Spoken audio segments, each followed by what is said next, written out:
কেউ পরীক্ষা করে নিশ্চিত হলেন চিকিৎসকের মাধ্যমে যে তিনি ডায়াবেটিস আক্রান্ত হয়েছেন, তখন কিভাবে আপনারা চিকিৎসা শুরু করেন?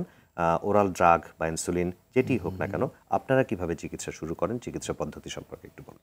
ধন্যবাদ। এই বিষয়ে আসলে আমাদের সাধারণ জনমতে অনেক সময় অনেক বিভ্রান্তি থাকে।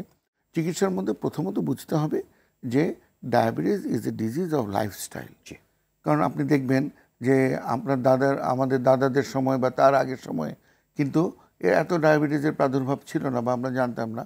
হ্যাঁ, হয়তো তখন পরীক্ষা নিরীক্ষা কম হতো বা নির্ণয় কম হতো, কিন্তু মূলত ওই যে বলা হয় বিজ্ঞানের আশীর্বাদ বা বিজ্ঞানের কুপ্রভাবও আছে। যেমন তো এখন যেমন আমাদের সেনিটারি লাইফস্টাইল হয়ে যাচ্ছে, আমাদের নাগরিক জীবনে তো বটেই, এবং ইভেন আমরা বলবো যে আমাদের গ্রাম পল্লীতেও কিন্তু এখন দেখা যাচ্ছে সুযোগ সুবিধা চলে গেছে, যার জন্য আমরা হাঁটা চলা কম করছি।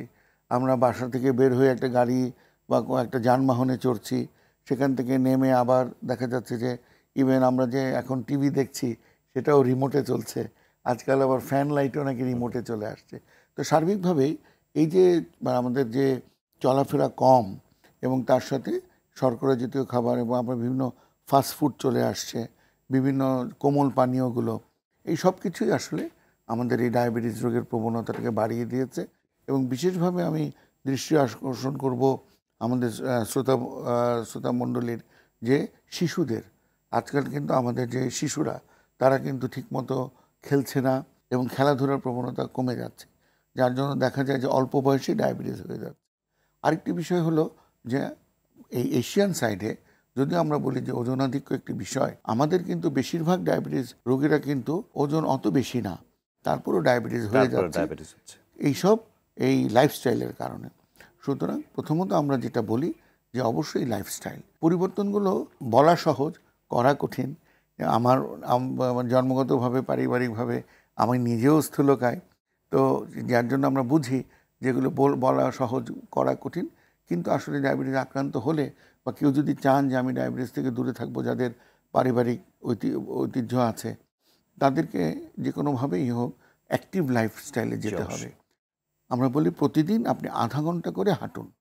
হাঁটাটা গতিটা হবে যতটুকু আপনার স্বাভাবিক স্বাস্থ্যে কুলায় ততটুকু জোরে, যতটা জোরে পারেন। অবশ্যই যাদের হৃদরোগ আছে তারা খেয়াল করবে যে আমি এত জোরে হাঁটবো না যে আমার বুকে চাপ বা ব্যথা তৈরি হয়। সুতরাং আপনার পক্ষে যতটুকু সম্ভব হয় হাঁটুন। আমি বলি যে 10 মিনিট হলেও হাঁটুন, 10 মিনিট করে হাঁটুন, আস্তে আস্তে এটাকে 15 মিনিট 20 মিনিট করে আধা ঘন্টায় নিয়ে যান। আধা ঘন্টা থেকে 45 মিনিট নিয়মিত সপ্তাহে অন্তত যদি 3 থেকে 5 দিনও হাঁটা যায়, আপনি যদি 7 দিনও না হাঁটেন অন্তত 5 দিনও হাঁটেন তাহলে যথেষ্ট। দ্বিতীয়ত হচ্ছে খাবারের মধ্যে আপনার শর্করা জাতীয় খাবারটা, আমরা তো ভাত আমাদের পছন্দের খাবার বাঙালিদের, তো ভাতের পরিমাণটা কমিয়ে দেওয়া যথাসম্ভব। অতিরিক্ত চিনিযুক্ত খাবার যে কোনো কিছুতে, আমরা চায়ে কফিতে বা বিভিন্ন জায়গায় চিনি খাই, এই সরাসরি চিনিটা অ্যাভয়েড করা উচিত, বাদ দিয়ে দেওয়া উচিত। আর হচ্ছে যে ফাস্ট ফুড যেটা আমরা বললাম যে দোকানের খাবার, তেলে ভাজা খাবারগুলো, এই খাবারগুলোকে যথাসম্ভব পরিহার করা খাবারের মধ্যে। তাহলে আমি যেটা বললাম সরাসরি চিনি, তারপরে আসবে শর্করা জাতীয় খাবার অর্থাৎ ভাত, রুটি, মিষ্টি ফল, এগুলো, এবং এগুলোকে যতটা পরিহার করা যায়। চর্বিযুক্ত খাবারগুলো, আমাদের যে গরু, খাসি, এ ধরনের চর্বিযুক্ত খাবার আছে, এগুলোকে যতটা সম্ভব পরিহার করা যায়। তো আর তার সাথে হচ্ছে অ্যাক্টিভ লাইফস্টাইল, যতটা পারুন নিজেকে অ্যাক্টিভ রাখুন। এর পাশাপাশি ধূমপানের যদি কারো অভ্যাস থাকে অবশ্যই সেটা পরিহার করতে হবে। তা আমার মনে হয় এভাবে আমরা যদি লাইফস্টাইল চেঞ্জ করতে পারি তাহলে এই ডায়াবেটিস অনেকটাই নিয়ন্ত্রণে চলে আসবে। আপনি জীবনযাত্রার মান পরিবর্তন সম্পর্কিত, অর্থাৎ আমাদের দৈনন্দিন এক্সারসাইজ বা হাঁটা চলা এবং সেই সাথে খাদ্যাভ্যাস এবং সেই সাথে কি কি পরিহার করতে হবে, সব বিষয়গুলো আপনি বলেছেন, যেগুলি প্রতিটি ডায়াবেটিস রোগীর শুধু না যে কোনো মানুষেরই আসলে ফলো করা উচিত।